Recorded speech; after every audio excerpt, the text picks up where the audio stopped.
Bismillahirrahmanirrahim. Assalamualaikum warahmatullahi wabarakatuh.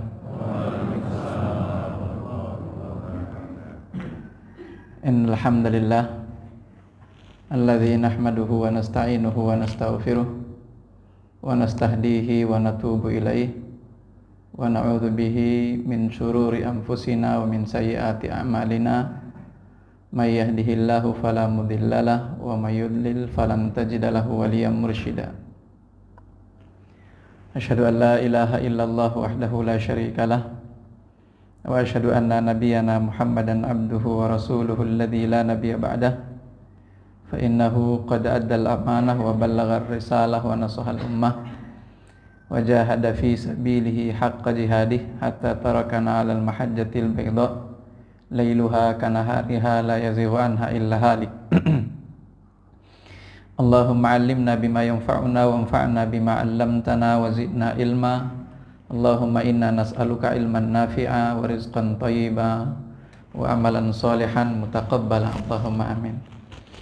Hadirin Bapak Ibu yang dirahmati Allah, pertama sebelum kita lanjutkan kajian kita, ada hal penting yang ingin saya sampaikan atau ingatkan kepada kita semuanya, terutama bagi pribadi kami sendiri pertama-tama, lalu kemudian buat jamaah sekalian.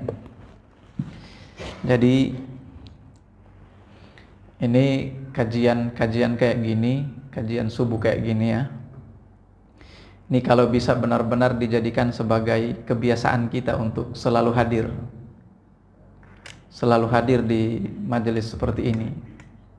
Jadikan dia sebagai habit atau kebiasaan. Jadi seperti saya pernah sampaikan bahwa ilmunya itu bukan itu yang paling penting, tapi bahwa ini adalah kebiasaan, itu yang paling penting. Kenapa demikian? Karena ada saat-saat nanti di mana kita itu tiba-tiba nggak bisa ikut seperti ini.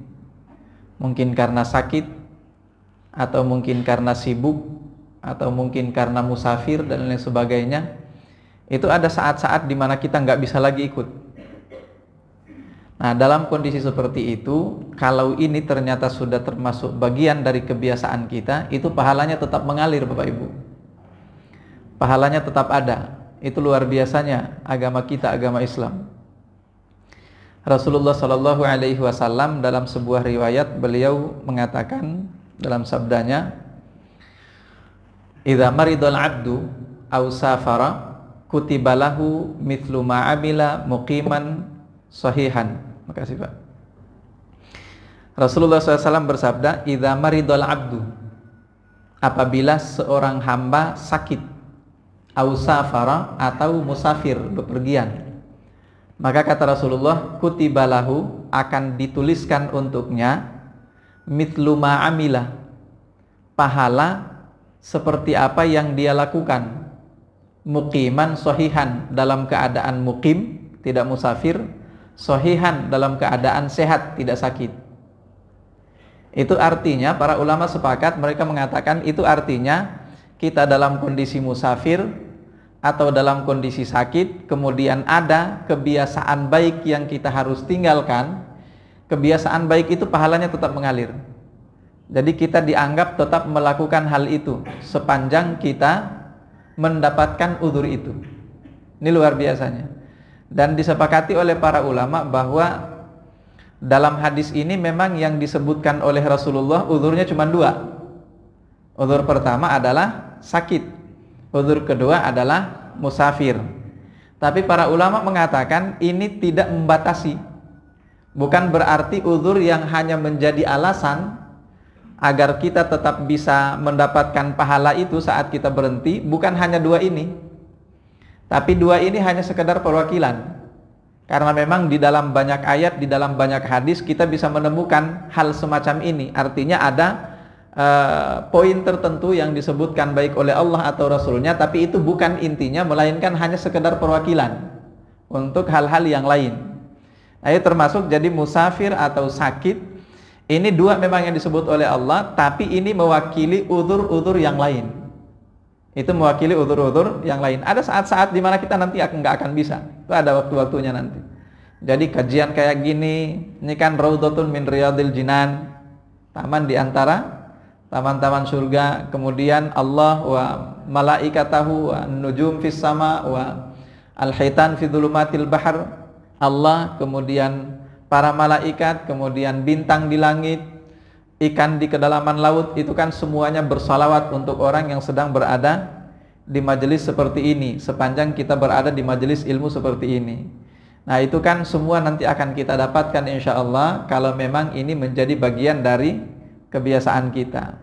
Nah, termasuk di antaranya, saya pernah ke Semarang waktu itu kurang lebih tahun 2011 kalau nggak salah, atau 2010-an lah. Saya ke Semarang bersama seorang kawan. Jadi kawan itu rajin sekali ibadahnya, rajin sekali ibadahnya. Dalam kondisi musafir, kami kan dalam perjalanan ini, musafir. Tapi ternyata saya perhatikan kenapa dia sholatnya, dia nggak pernah jamak dan nggak pernah qasar. Sementara saya jamak, qasar.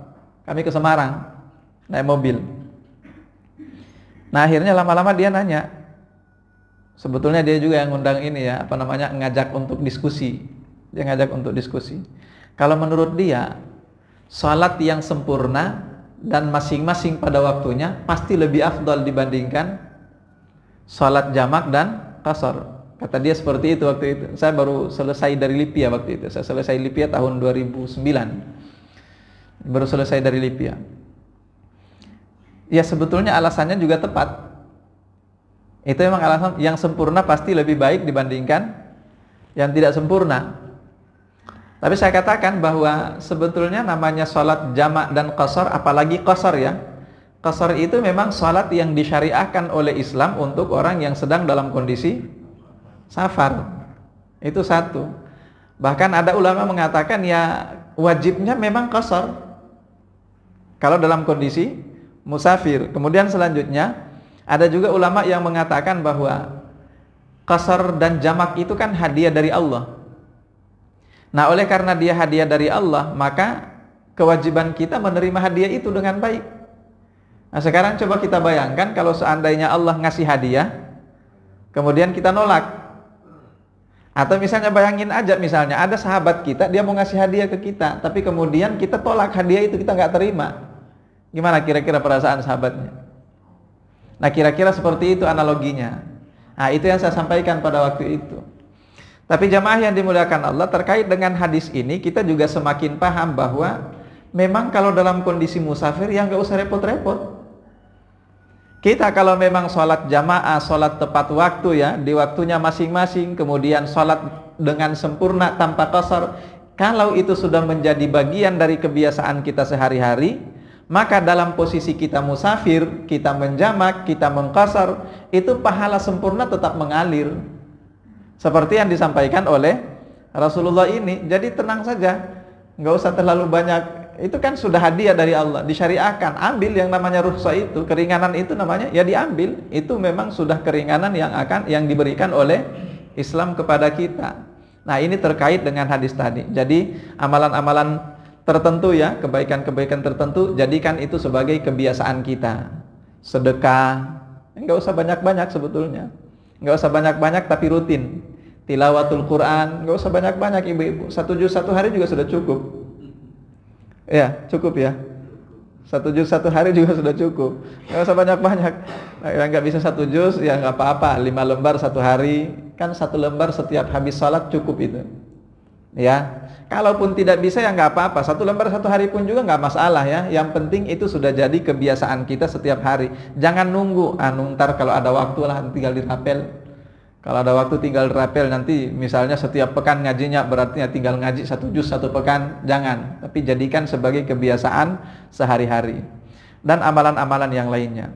Nah, itu yang ingin saya ingatkan kepada kita semuanya terkait dengan majelis ilmu seperti ini. Selanjutnya insya Allah kita akan masuk pada surah yang berikutnya, yaitu surah Al-Kafirun. Surah Al-Kafirun. Surah ini kategorinya masih masuk dalam kategori surah Makkiyah.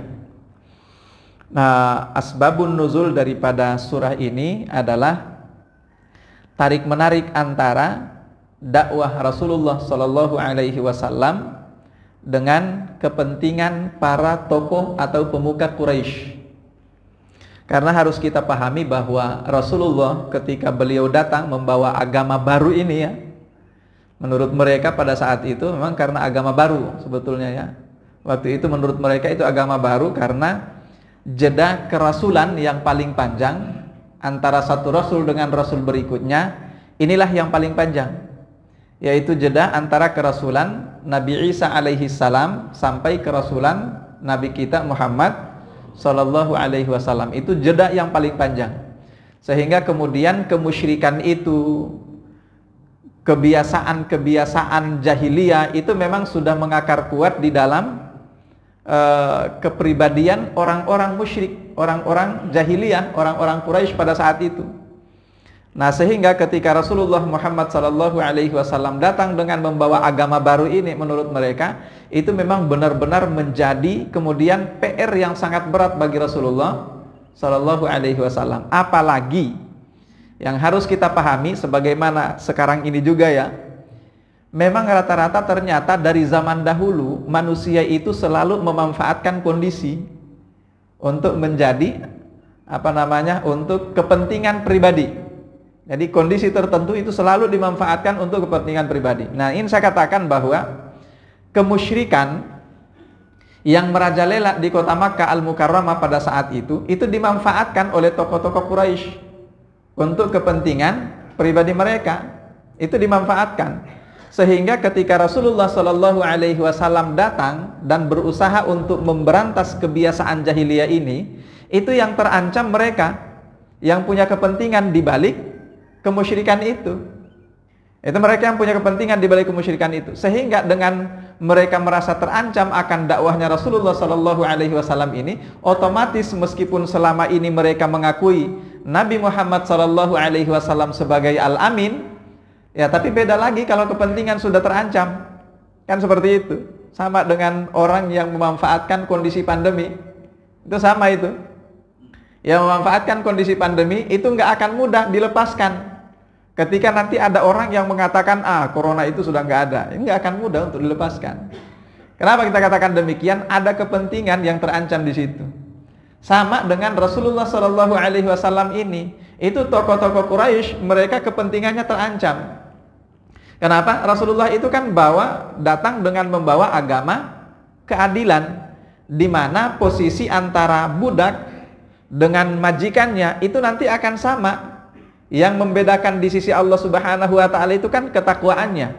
Inna akramakum indallahi atqakum. Jadi meskipun dia mantan budak, kalau dia sudah menjadi orang yang beriman, taat beribadah, taat kepada Allah dan Rasulnya, posisinya nanti akan sama dengan orang-orang yang selama ini dikenal sebagai orang-orang bangsawan atau bahkan majikan mereka sendiri.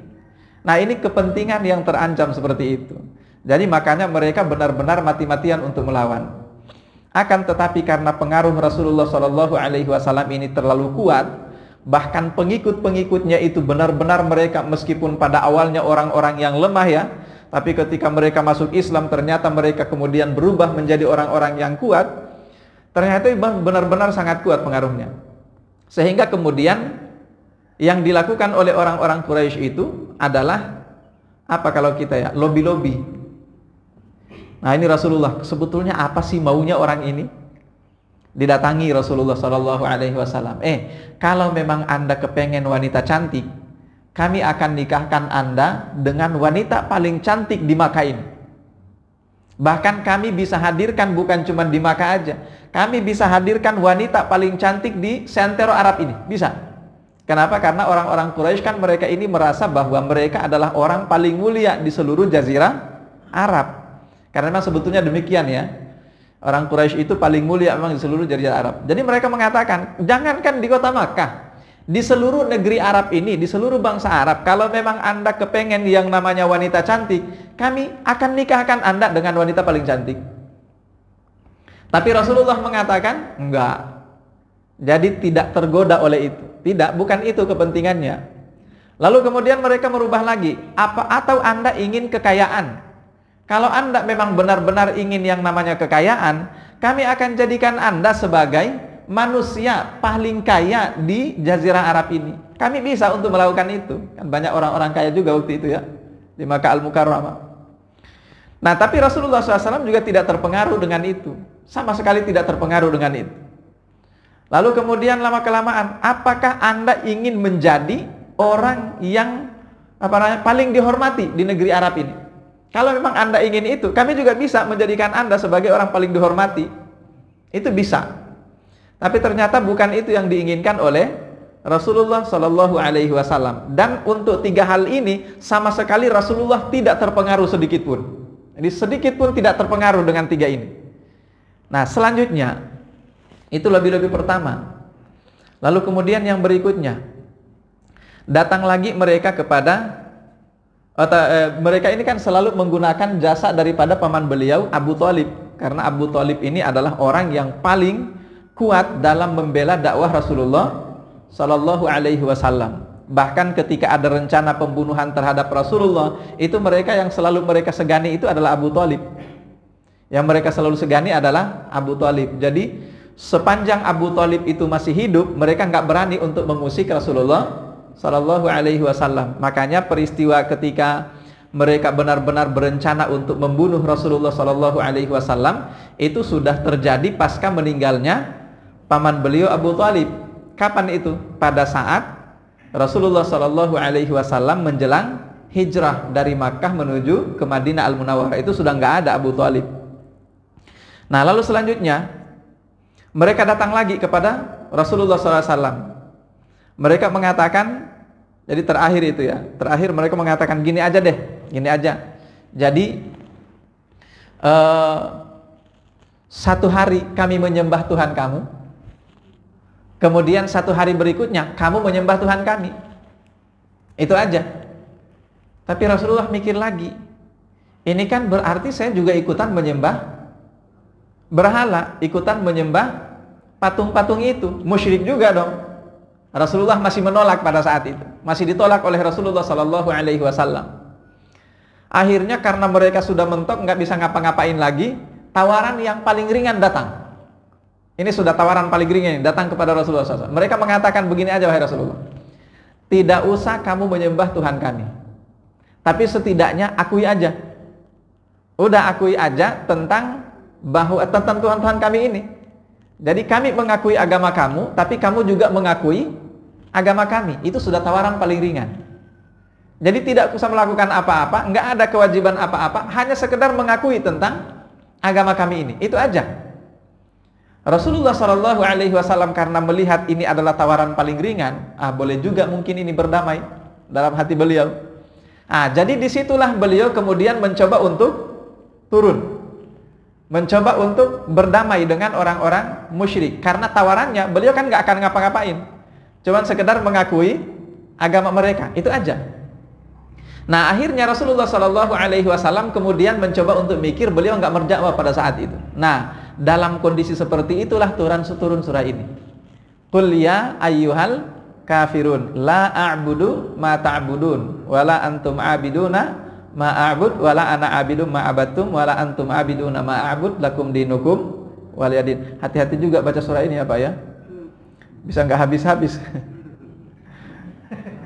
Banyak orang nggak habis-habis baca surah ini Pak. Sebetulnya bukan karena dia nggak hafal ya, tapi mungkin karena panik jadi imam. Saya pernah mendengar kisah seperti itu, nggak tahu benar apa salah. Bacanya surah Al-Kafirun ternyata nggak habis-habis, muter nggak habis-habis ya. La a'budu ma ta'budun wala antum a'biduna ma a'bud wala ana a'bidu ma abattum wala antum a'biduna ma a'bud wala ana a'bidu ma abattum. Nggak habis-habis. Nah, kita kembali. Jadi Rasulullah SAW tadi mikir, kayaknya nggak masalah ini tawaran paling ringan. Tapi ternyata Allah Subhanahu Wa Taala bahkan hanya sekedar untuk mengakui ketuhanan mereka saja itu nggak boleh. Itu tidak diperbolehkan oleh Islam. Itulah sebabnya sehingga kalau memang sudah terkait dengan kemusyrikan itu nggak ada sama sekali toleransi. Makanya jangan heran ketika ada di dalam riwayat yang lain Rasulullah Shallallahu Alaihi Wasallam menegaskan kepada kita terkait dengan orang-orang para peramal. Kalau bahasa kita orang pinter, bahasa kita ya, itu para peramal. Rasulullah SAW dalam sabdanya mengatakan, bahkan hanya sekedar mendatangi mereka, mendatangi rumah mereka, itu sholatnya sudah tidak diterima 40 hari, 40 malam. Coba bayangkan, kita kan ngapa-ngapain, tidak ngapa-ngapain, cuman sekedar hadir di rumah mereka, para peramal itu, orang-orang pinter itu, hanya sekedar datang, mendatangi tempat mereka saja, sholat kita 40 hari, 40 malam sudah tidak diterima oleh Allah Subhanahu wa ta'ala. Kan parah, luar biasa itu.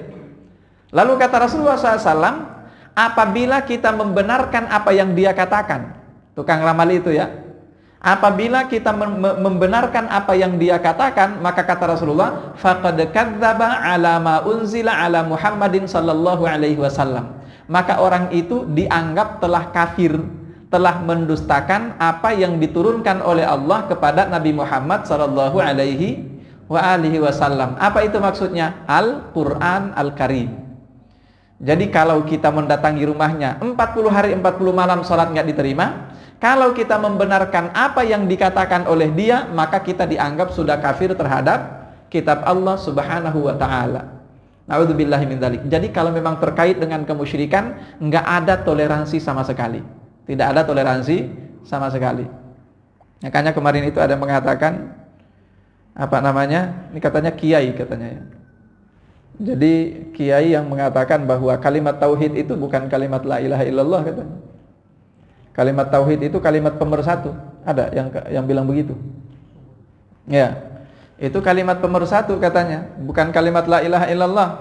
Orang Islam aja itu dalam perjalanan sejarahnya yang kemudian mengaku-ngaku bahwa yang dimaksud dengan kalimat tauhid itu adalah kalimat la ilaha illallah, sampai kemudian Nabi mereka Muhammad sallallahu alaihi wasallam, ini kiai loh, profesor doktor, sampai kemudian katanya Nabi mereka itu mengaku-ngaku bahwa hanya dengan mengucapkan la ilaha illallah di akhir kehidupan seseorang, ya, kalimat terakhir yang dia ucapkan adalah la ilaha illallah, maka dia akan masuk surga. Itu nggak masuk akal kata dia.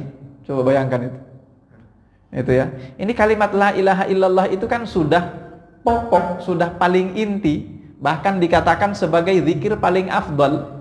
Seseorang itu dikatakan beriman ketika dia mengakui la ilaha illallah. Nah, kalau orang sudah mengutak-atik kalimat la ilaha illallah, itu sudah jelas kafir itu. Kalau seperti itu. Nah, ini jemaah yang dimuliakan Allah. Kenapa bisa demikian? Karena inilah identitas yang membedakan antara seorang muslim dengan orang-orang kafir itu. Mudah-mudahan Allah Subhanahu wa ta'ala segera atau menentukan apa yang ingin Allah Subhanahu wa ta'ala tentukan kepada orang itu. Amin ya rabbal alamin. Karena bagaimanapun juga itu sudah termasuk bagian daripada pelecehan terhadap agama Islam. Kalau yang kemudian viral berikutnya, biarin aja itu. Yang viral berikutnya ya, yang mengatakan bahwa sholat 5 waktu itu nggak ada perintahnya dalam Al-Quran. Oh, itu biarin aja itu kalau itu. Nggak mengganggu itu insya Allah. Ya udah biarin aja. Memang itu sudah bunyinya udah kayak gitu dia.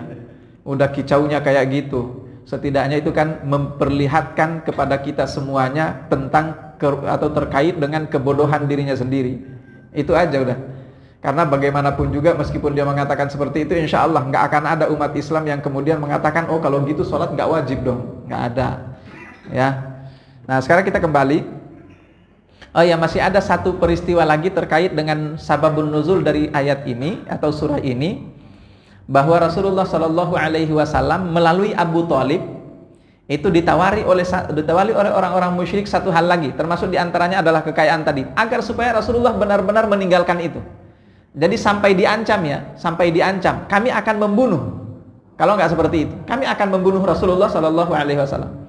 Datanglah Abu Thalib itu, karena Abu Thalib ini benar-benar sangat kasihan terhadap keponakan beliau ini.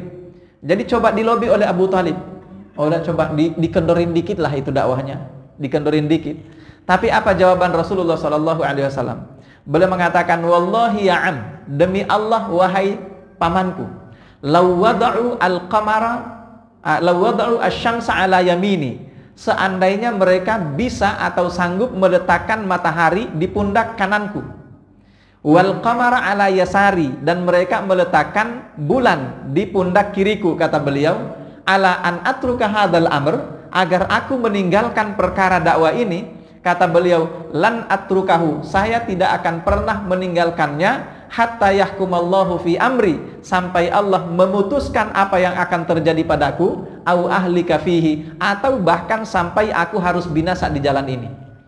Itu prinsip yang dipegang oleh Rasulullah Shallallahu Alaihi Wasallam dalam menyampaikan dakwah ini. Tapi apakah nggak ada ancaman? Ada, ancaman demi ancaman itu tetap ada, luar biasa, yang bahkan dalam sejarah yang kita lihat itu luar biasa yang dihadapi oleh Rasulullah Shallallahu Alaihi Wasallam sebagai resiko daripada dakwah yang beliau sampaikan ini. Nah, apa pelajaran penting dari sini jamaah yang dimuliakan Allah? Pelajaran pentingnya adalah bahwa kalau terkait dengan kemusyrikan, jangan pernah kita coba-coba. Kalau terkait dengan kemusyrikan ya. Kenapa? Karena itu sangat berbahaya. Bahkan persoalan yang kecil-kecil sekalipun itu sangat berbahaya, mengancam keimanan kita. Ini saya lihat di media sosial itu kayak di Facebook ya. Itu ada kayak ramalan-ramalan gitu ya.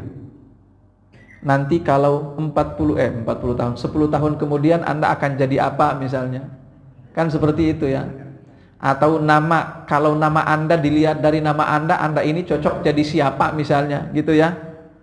Atau ada juga istilahnya apa itu kalau bintang-bintang itu? Zodiak.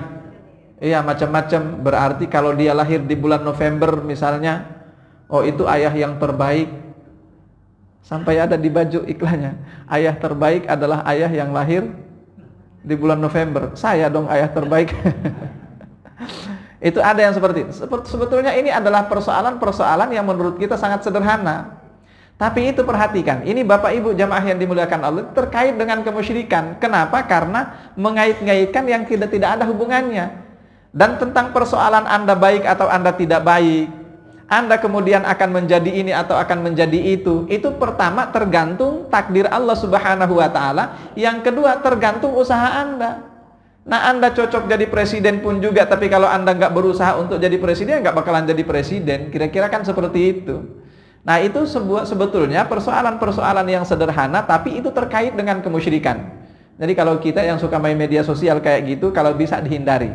Bukan kalau bisa, memang wajib untuk dihindari. Wajib untuk dihindari. Kalau bukan kita, mungkin anak-anak kita. Karena banyak di antara anak-anak kita, generasi kita yang tidak paham tentang persoalan itu. Itu sangat mengancam ibadah kita. Nah, kita kembali. Allah Subhanahu wa Ta'ala memulai firman-Nya ini dengan mengatakan qul. Sudah sering kita menyampaikan tentang makna atau bagaimana cara menerjemahkan kata qul ini.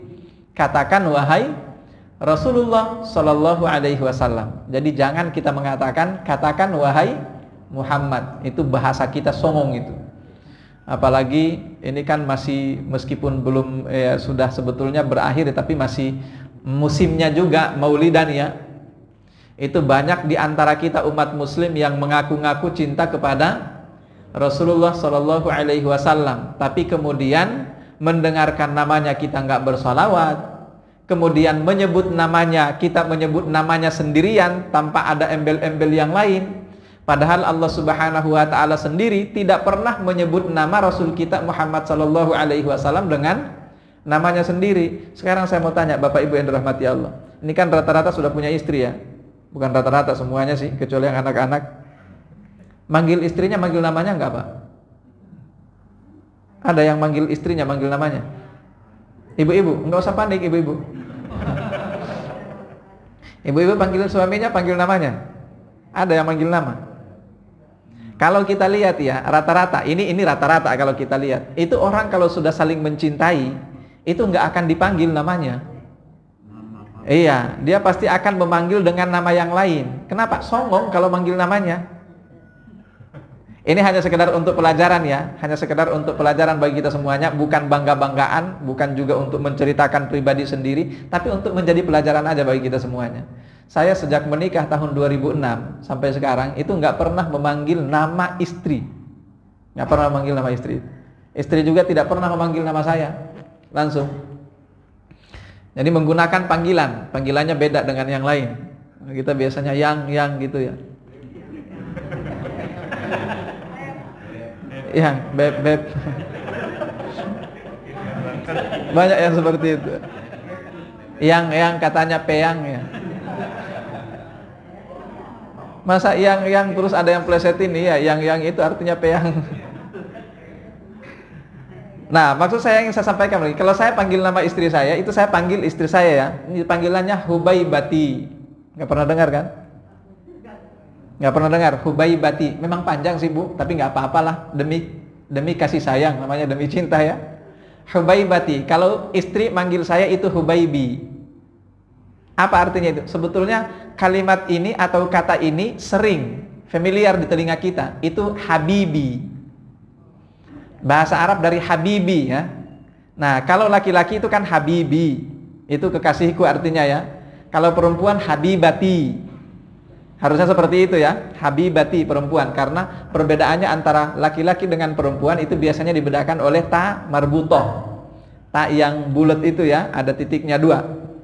Itu untuk membedakan antara yang laki-laki dengan yang perempuan. Nah, dari pola ini Habibi itu dibuat atau saya buat menjadi pola tasghir, namanya pola kasih sayang lagi. Jadi ada namanya panggilan kasih sayang. Itu polanya fu'ail kalau dalam bahasa Arab. Polanya itu atau rumusnya itu fu'ail.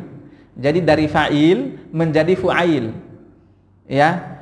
Itu banyak digunakan sebagai nama para sahabat. Misalnya Asad. Asad itu artinya singa. Ya, Asad itu artinya singa. Itu dibuat menjadi singa yang imut-imut. Atau singa tersayang. Itu ya. Itu akan jadi Usaid. Pernah dengar nama Usaid? Ya, itu. Atau misalnya Abdun. Abdun ya. Abada, Abdun, hamba. Itu hamba biasa, tapi kalau kita ingin katakan hamba yang imut-imut atau hamba tersayang, itu jadi Ubaid. Makanya ada Abdullah, ada Ubaidillah atau Ubaidullah. Sering dengar itu ya? Itu namanya panggilan kasih sayang. Jadi kalau di dalam bahasa Arab disebut sebagai pola tasghir, pengecilan. Nah, kita ambil contoh yang lain. Buku kalau dia tebal-tebal, buku yang tebal-tebal itu disebut kitab. Itu disebut kitab. Tapi kalau bukunya itu buku kecil, imut-imut bukunya, itu disebut kutaib. Itu disebut kutaib. Dari pola apa tadi itu? Fu'ail. Laut bahasa Arabnya, laut itu bahasa Arabnya bahrun. Laut ya. Laut kecil itu danau. Danau itu bahasa Arabnya buhair. Bisa dipahami kira-kira? Menggunakan pola fu'ail. Jadi semua nama orang, biasanya nama Arab sebetulnya tapi ya, nama orang itu bisa dibikin tasghir, bisa dibikin jadi pola imut-imut itu. Misalnya Hardo.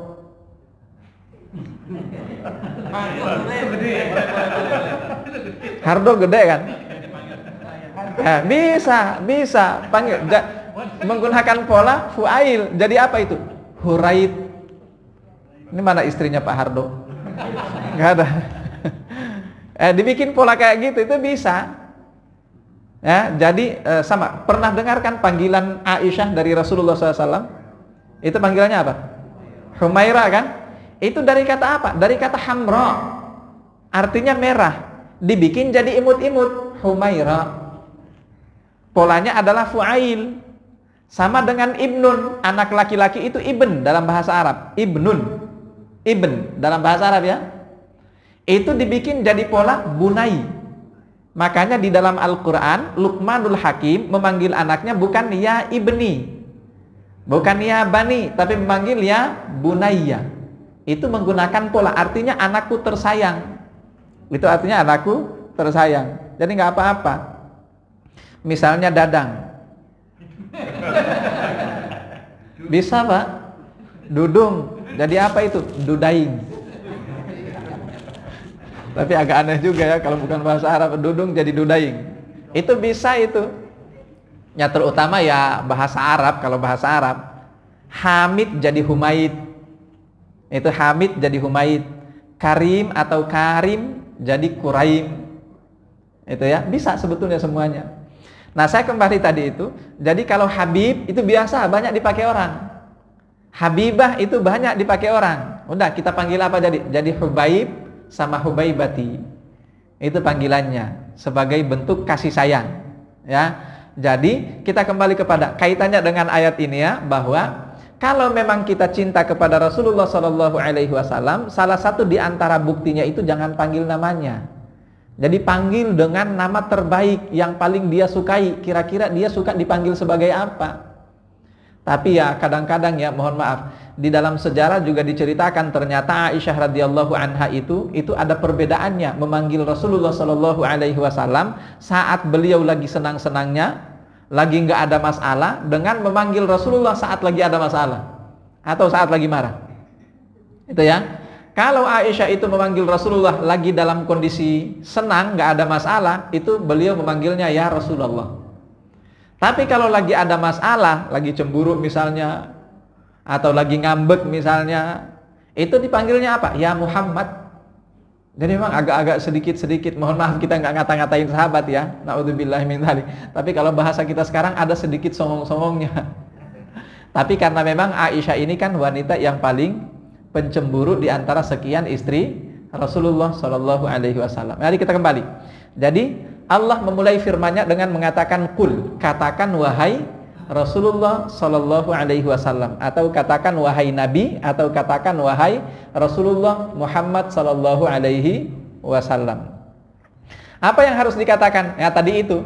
Jadi ketika Rasulullah berpikir, oh nggak apa-apa ini, saya agak sedikit menurunkan, jadi nggak begitu ngotot untuk berdakwah, nggak apa-apa, sekedar cuma mengakui doang. Tapi ternyata langsung disuruh oleh Allah Subhanahu Wa Taala, katakan wahai Rasulullah Sallallahu Alaihi Wasallam, ya ayyuhal kafirun, wahai sekalian orang-orang kafir, la a'budu ma ta'budun, aku sama sekali tidak akan pernah mau menyembah apa yang kalian sembah. Nah, perhatikan di dalam ayat ini, itu pola yang digunakan oleh Allah Subhanahu Wa Taala adalah la bertemu dengan fiil mudhari. La bertemu dengan fiil mudhari itu yadullu alal istimrar, itu menunjukkan istimrar, continue kalau kita ya, terus menerus, tidak akan berakhir. Jadi terus menerus, tidak akan berakhir, itu namanya al-istimrar kalau dalam bahasa Arab. Nah, karena dia menunjukkan al-istimrar, maka selamanya. Ini artinya selamanya, nggak akan pernah. Jadi bagaimanapun juga kita tidak akan pernah dibiarkan oleh Allah Subhanahu Wa Taala dan Rasulnya Shallallahu Alaihi Wasallam untuk bersentuhan dengan hal-hal yang bersifat kemusyrikan itu. Sama sekali nggak boleh. La a'budu ma ta'budun. Nah, kenapa tidak boleh? Karena bagaimanapun juga sebaliknya nggak akan pernah. Sebaliknya juga tidak akan pernah. Wala antum abiduna ma'abud. Antum juga tidak akan pernah menyembah apa yang kami sembah. Nah, sekarang perhatikan perbedaan pola yang digunakan oleh Allah Subhanahu Wa Taala antara pola yang Allah pakai untuk kita orang-orang Islam, orang-orang beriman, Rasulullah Muhammad Sallallahu Alaihi Wasallam pada saat itu bersama dengan para sahabatnya, itu Allah menggunakan fiil mudhari. Sementara untuk orang-orang kafir, Allah tidak menggunakan bentuk fiil, tapi yang Allah gunakan adalah abid. Ya, perhatikan di situ ya. La a'budu, itu fiil namanya. A'budu itu fiil. Tapi ketika ini menunjukkan tentang Nabi Muhammad dan kaum muslimin kan. La a'budu, aku tidak akan pernah menyembah. Ma ta'budun, apa yang kalian sembah. Tapi ketika Allah menjelaskan tentang prinsip orang kafir, itu bukan wala antum ta'buduna. Harusnya kan kalau menggunakan fiil juga wala antum ta'buduna, tapi bukan ta'buduna yang Allah gunakan.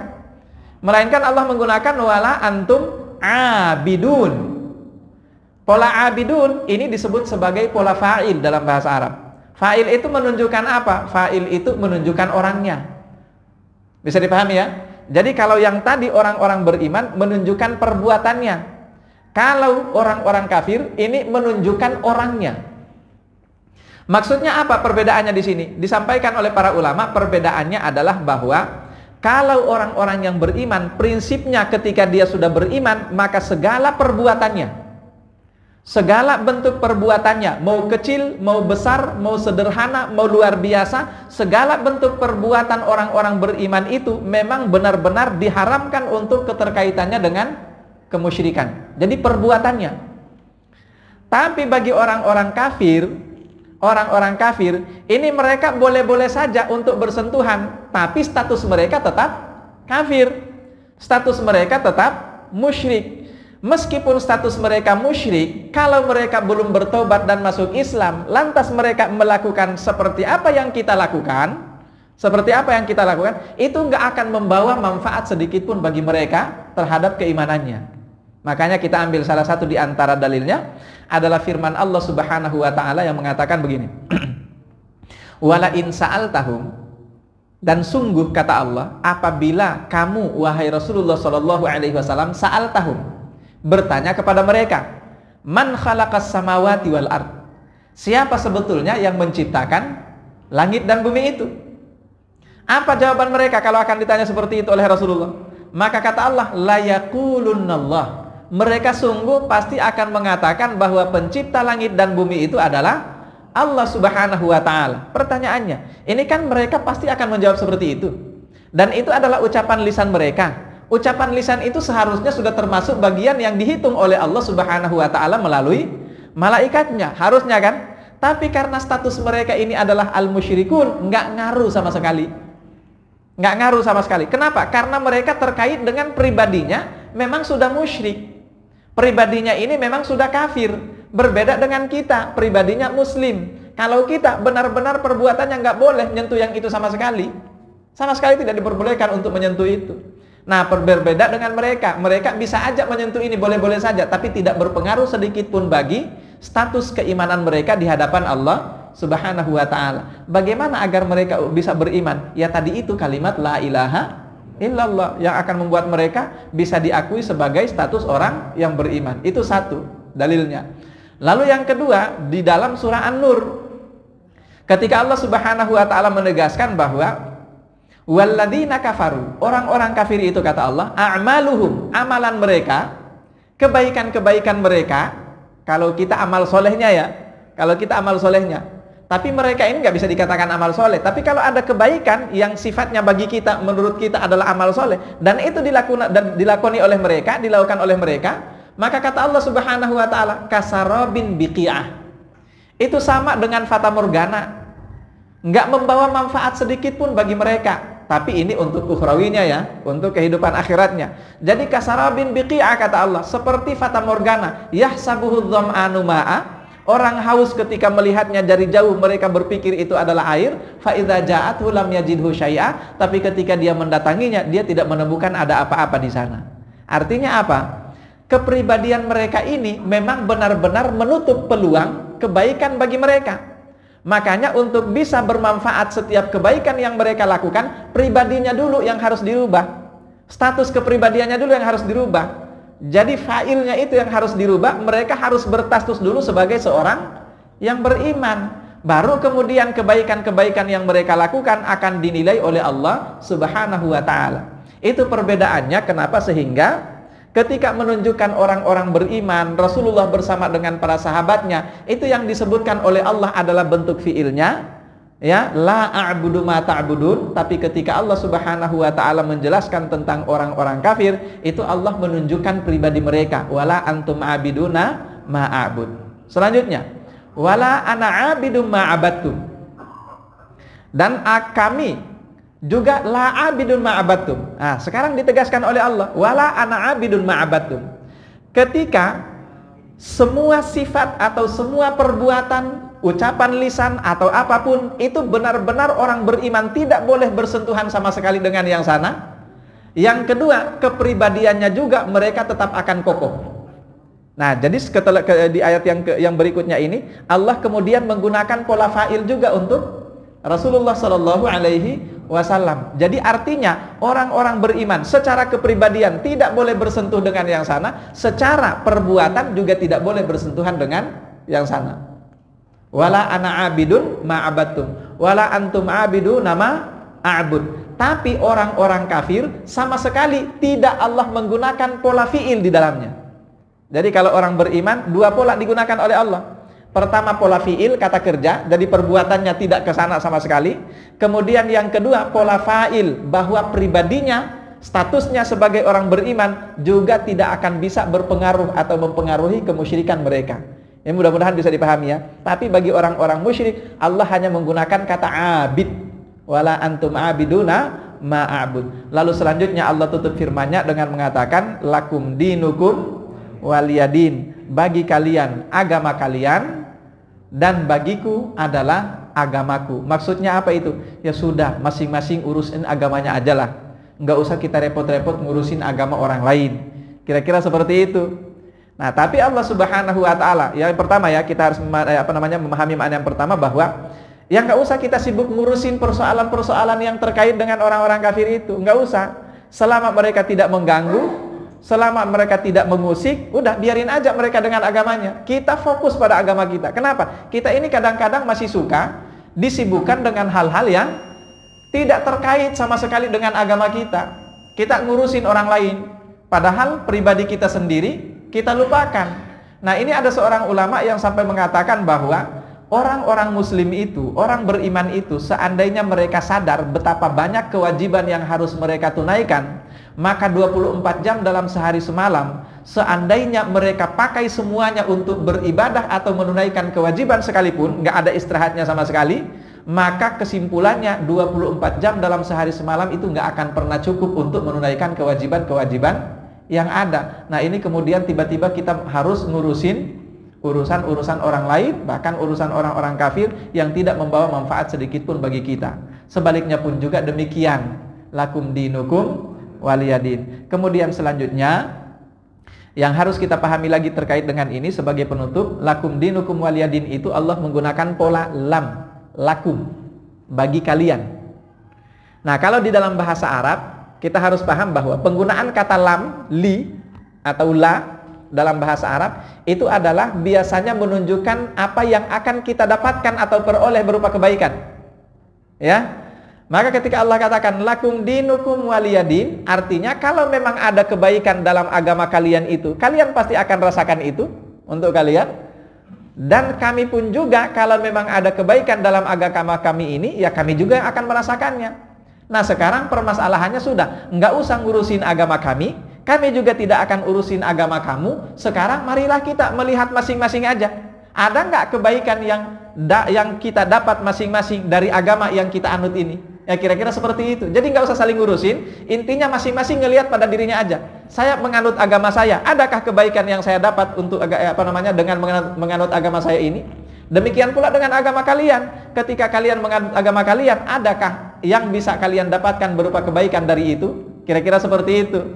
Nah, sebetulnya itu menunjukkan bahwa mereka nggak akan mendapatkan kebaikan sama sekali melalui itu, kecuali kebaikan-kebaikan yang sifatnya adalah habaan mansura. Habaan mansura itu adalah kebaikan sesaat, tapi tidak lama kemudian itu pasti akan terbang seperti debu. Terakhir sebagai penutup, mohon maaf, ini terkait dengan perang Badar. Jadi ketika Rasulullah SAW tuntas memenangkan peperangan di perang Badar, itu jasad daripada orang-orang musyrik diangkat satu persatu, kemudian dilemparkan atau dimasukkan ke dalam sumur, baru kemudian ditimbun. Sumur itu sumur Badar yang dibuat oleh Rasulullah dan para sahabatnya menjelang peperangan. Jasad mereka dilemparkan kemudian semuanya ke dalam situ. Satu doang jasad yang tidak bisa dilemparkan ke dalam. Jasadnya Umayyah bin Khalaf. Umayyah bin Khalaf, mantan majikan Bilal bin Rabah radhiyallahu anhu, yang pernah menyiksa Bilal bin Rabah. Kenapa tidak dibuang ke dalam sumur itu? Karena ketika jasadnya mau diangkat, ternyata baju besinya itu sudah nggak muat lagi. Kenapa? Karena badannya membengkak. Padahal belum 1 hari. Itu belum 1 hari, badannya membengkak. Kemudian setelah berusaha untuk diangkat, itu daging-dagingnya terlepas. Itu Umayyah bin Khalaf. Akhirnya yang dilakukan oleh para sahabat pada saat itu, mereka mengambil pasir dan tanah serta batu, kemudian ditimbunkan itu jasadnya. Jadi ini mirip-mirip dengan yang jenazahnya atau mayat dari Mustafa Kemal ya, tidak diterima oleh bumi, akhirnya ditimbun seperti itu. Nah, setelah itu ketika sumur tadi itu sudah ditimbun oleh Rasulullah dan para sahabatnya, jasad daripada orang-orang musyrik, Rasulullah kemudian menginjak naik ke atas mereka, di atas tanah itu. Kemudian beliau bersabda pada saat itu, wahai orang-orang musyrik, wahai orang-orang kafir, sekarang sudahkah kalian mendapatkan atau merasakan atau memperoleh atau melihat apa yang kalian yakini selama ini sebagai keyakinan kalian? Atau Rasulullah ingin mengatakan, sudahkah kalian saat ini melihat siapa yang benar di antara kita? Dan kalau memang agama kalian itu adalah agama yang benar, sudahkah kalian mendapatkan kebaikan daripada apa yang kalian yakini itu? Itu diteriakan atau diucapkan oleh Rasulullah Shallallahu Alaihi Wasallam. Beliau berdiri di atas jasad mereka. Jadi kalau kita kan nggak boleh berdiri di atas kuburan ya. Ini Rasulullah langsung menginjak kuburan mereka, di atasnya langsung persis. Sehingga pada saat itu kemudian sahabat bertanya, mereka mengatakan, wahai Rasulullah, emang mereka masih ngedengarin itu?